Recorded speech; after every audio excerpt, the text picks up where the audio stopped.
19 and has been in continuous session ever since. And on my first day, they set me next to the Speaker of the House. And so I felt that my career was marked for glory because I had a special seat there. But what I didn't realize is that the Speaker only sat there on the first day, and then he was elected and that seat was empty the rest of the time.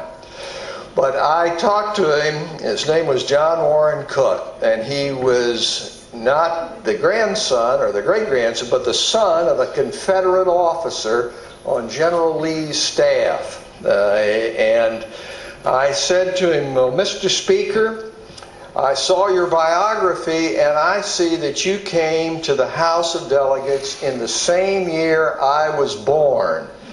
And he said, "Yes, young man, and I'll thank you not to remind me of that again."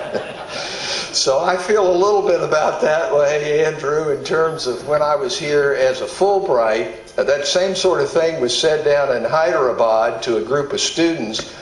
And I heard one young woman student say to another, "How old is that guy anyhow?" So there are advantages, though, of age. And here at the Bharat Chamber of Commerce, I think that you would realize that. I know that your roots go back to the 19th century. And so you have perspective, not only in terms of what is to come, but a great historical background. And so it's a real honor to be here with you today. And I think before going further, I'd be remiss if I didn't extend my condolences upon the passing of the former President A.P.J. Callum. To me, he was exemplifying all that's really fine about India in terms of his willingness to look to the future. What he saw with India was not what many people saw. He saw an India that was strong, reliant, that was a leader in spacecraft, in terms of civil nuclear missile technology, but he always kept in mind not the glories that had become before, but where India was going in the future. And I think that's the attitude that we have to have.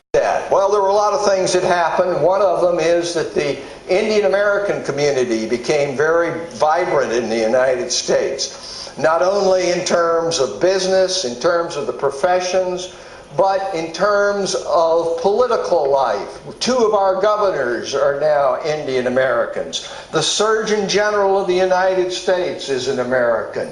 The district attorney for the most active district in the United States, the Southern District of New York, is an Indian American.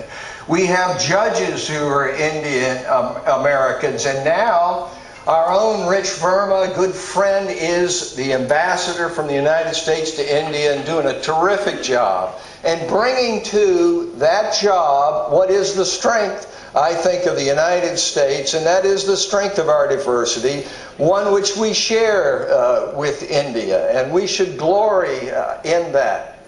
But I would submit to you that the people here in this room who have been involved in economic engagement, and economic engagement overall has been a driving force in bringing the United States and India to this situation